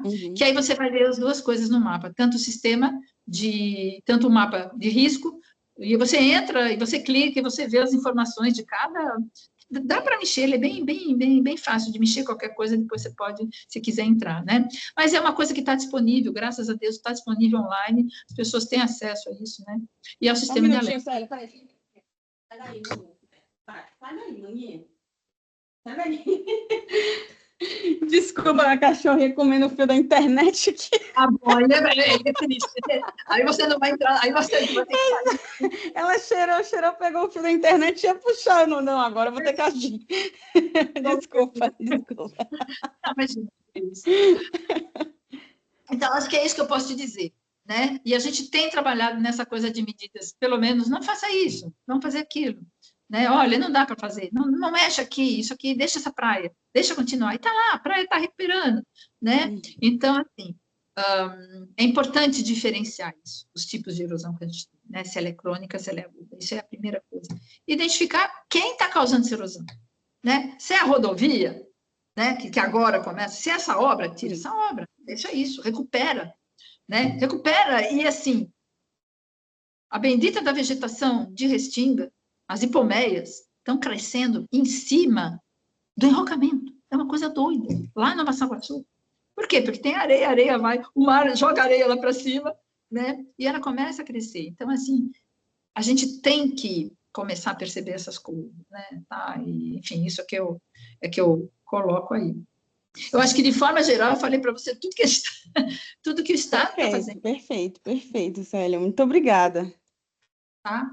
que a gente pode ajudar aí, vamos ajudar nisso. A disseminação disso é super importante, porque as pessoas precisam ter noção do risco que estão, né? Sem alarme, porque dá para a gente trabalhar sem alarme, desde que, e assim, cada praia recebe, cada pedaço de praia tem que receber a medida necessária. Não é uma medida que fez bem para uma praia lá de Santa Catarina, que você tem que sair por aí fazendo igual. Não, fazendo igual, e principalmente sem analisar os impactos disso, principalmente dos estoques de areia. Eu, inclusive, levanto essa questão. Por exemplo, Florianópolis. Estão fazendo alimentação artificial em tudo quanto é praia de Florianópolis. Tudo bem, são praias críticas, muito críticas. Eu acho que a alimentação artificial é uma das medidas. Ainda tem mais uma coisa que a gente participou, do guia de proteção costeira, que é um guia que a gente fez junto com o Ministério do Meio Ambiente, né? Que depois eu posso... Uma coisa que eu esqueci de falar. Mas é o guia de proteção costeira que ele está disponível aí, né? Ele vai muito com essa coisa da alimentação artificial, né? De praias, né? E tem muita coisa. Um guia prático para os municípios fazerem suas obras, né? Mas fazer essa obra, ela tem que ver os impactos. Então, voltando para Florianópolis. Estão tirando areia, sabe-se lá para onde que estaria indo essa areia, que pode faltar areia que eles estão tirando. Tem que ser fonte próxima, senão é muito mais caro. A alimentação artificial é extremamente cara. O que a gente tem que fazer é não deixar a praia chegar nessa medida, porque essa medida não tem mais jeito, a praia sumiu, a praia já sumiu. Já não está mais funcionando como barreira natural de proteção do continente. Essa é a principal função ecológica, não é nem só geológica, é uma função ecológica, né? Baita de um serviço ecossistêmico. Não falei de serviço ecossistêmico, a gente trabalha com serviço ecossistêmico também. Tem aluno, eu oriento na pós-graduação da Geografia Física da USP também, né? Então, sou lá e tenho alunos que trabalham nisso também. Então, assim, a gente tem que cada praia, cada pedaço de praia tem a sua medida, a medida que vai merecer para aquele momento dela, para aquela situação dela, né? Por isso que não adianta engenheiro costeiro ir fazer obra sem consultar, né? Sem saber todo o sistema da praia, né? É muito fácil, vai lá e faz uma obra e os impactos disso também, mete qualquer coisa lá na praia para tentar proteger. Sim. Tá bom, Clara? Pois é, Desculpa isso, falar. Não, tá ótimo. Tá Acho ótimo aqui. Conta a formação, porque você, assim, você tem muita... Eu sou jornalista científica mesmo, eu sou especializada em comunicação de ciência, tenho uma especialização na Fiocruz. Bacana. Aí faço mestrado na Unicamp, em divulgação científica também. Então... legal. Não, isso é muito importante, assim, porque, assim, a gente precisa disso, assim, porque claro, eu estou muito acostumada, né, a falar, né, com pessoas que não têm, né, que não conhecem tal, né, mas assim, principalmente no campo, estou ali fazendo capacitação, eu tenho que falar a língua, né, de quem está ali para entender, né, mas é muito importante esse papel, porque esse papel, ele traz, vamos dizer assim, ele faz esse link, né, nós, cientistas, né, com a sociedade, e divulgar essas coisas é super importante, né, sem ser alarmista, mas já alarmando. Mas tem que falar, assim, não dá para também assim, passar muito pano e aliviar muito a linguagem se a situação tá... Não pode, assim, fazer as pessoas se desesperarem, mas elas têm que ter noção da real gravidade do que está acontecendo. Tem a noção disso. E vou te dizer, assim, eu fiquei décadas, desde o meu doutorado, que eu recebia tapinha nas costas, dizendo, né, esse negócio do nível do mar não vai acontecer. Eu falei, meu Deus, na década de 90, tapinha nas costas, menina, naquela época era menina, agora não sou lá. Mas eu só consegui reverter esse quadro, infelizmente, vou te dizer, lá para 2010, viu, desde 1990, lá para 2010, 2011, quando vem os relatórios do IPCC, alarmistas, e aí a própria mídia começa a se dar conta de, ei, o que está acontecendo? Então, se você vai ver notícia, sai notícia na Folha, no Estadão, não sei o quê, em vários... É um bombardeamento de informações, as pessoas se desesperam, aí gera a teoria da conspiração, aí vira um... Mas, assim, eu gostei do alarme do IPCC, porque é a única forma de você chocar as pessoas. E naquela época o pessoal começou a divulgar meu mapa de risco, tal, não sei o quê, né? Então, começa, né? Porque, na verdade, as pessoas só vão aprender quando começa a bater no pé, na casa, quando começam a sofrer com isso, né? Então, assim, acho que é super importante esse papel, assim. Então, obrigada. Aí boa, eu acho que é bem bacana, assim, acho que eu senti confiança em você, eu falei, bom, eu vou, né? Pode ir. A gente está acostumado, assim, tem um grupo de jornalistas no Brasil, assim, não somam 80, que nem todos são das redações, assim, o pessoal trabalha também para instituto de pesquisa e tal, eu mesma, até dia 10 era bolsista da Fiocruz, e aí a gente está acostumado tanto com termos, como também como conduzir uma entrevista com o pesquisador, e falar da maneira mais adequada dependendo do público. Então, assim, existe um grupo de jornalistas que trabalham só com ciência. Não, bacana. Não, isso é muito importante, isso é muito importante. Saiu uma matéria na FAPESP, na revista FAPESP, acho que há 2 meses atrás, não, em junho, até participei também, sobre obras costeiras. Acho que era bem legal, você também, posso até É da mandar. pesquisa FAPESP? É da pesquisa FAPESP, revista Pesquisa FAPESP, e eu tenho um link aqui da matéria, inclusive, ela saiu tanto na eletrônica quanto que eles imprimem também, a revista FAPESP, né? Uhum. E aí a gente falou de obras costeiras, né? E, na verdade, eles entrevistaram alguns outros pesquisadores, do Brasil também, tá? E tem um gráfico, né, de obras costeiras. Tá bom, assim, dá para a gente ver um pouquinho as detonações que existem, né, no estado de São Paulo, várias, tudo aquilo ali tem no estado de São Paulo, né, tá? Então, assim, acho que é interessante também de dar uma pesquisada nisso. É que eu estou com o celular aqui, eu não vou atrapalhar aqui o meu Teams, né, mas eu tenho um infográfico bem interessante que mostra essas obras costeiras aí e explica, assim, sabe, tá? Uhum.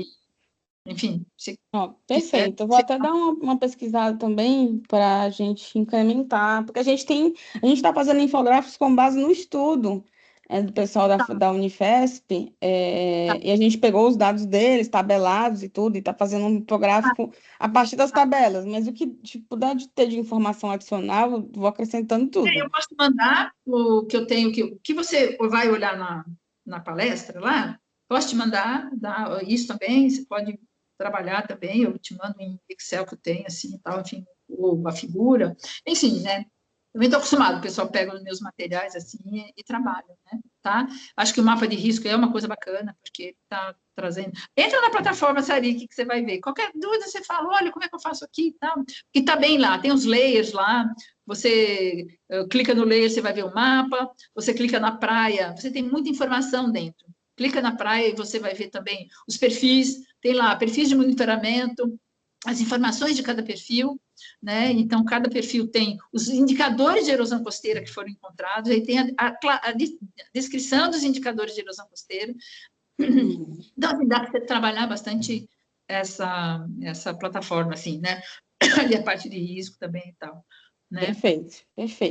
Vou ter muito trabalho aqui agora. Não, eu acho que é importante, assim, você tem que estar com as coisas bem ligadas aí, que é a interação entre uma outra linha de pesquisa, né, outras linhas de pesquisa com esse material que foi produzido, né, o link, né, então, assim, tá, o que a gente tem feito, o que se pode fazer, o que se pode agregar a isso, né, porque muito do que eles estão falando está lá no meu mapa de risco, tá? São estruturas que são analisadas também no mapa de risco também, né? E são causas da erosão costeira, né? A gente tem também causas, tem 20 causas. Eu tenho um gráfico que mostra 20 causas de erosão costeira, né? No Brasil e em São Paulo, no Brasil, né? Tem livros, está publicado, inclusive em livro, tal, né? Com outros autores de outras partes do Brasil. Então, a gente tem muita informação sobre isso, né? Tá? E, claro, não tem como, a antropização é fogo, né? Mas a gente chega lá. A gente chega lá, está batendo no joelho já, não está nem no pé. Com certeza. Pois, Célia, muito obrigada. Uma ótima tarde para você, tá?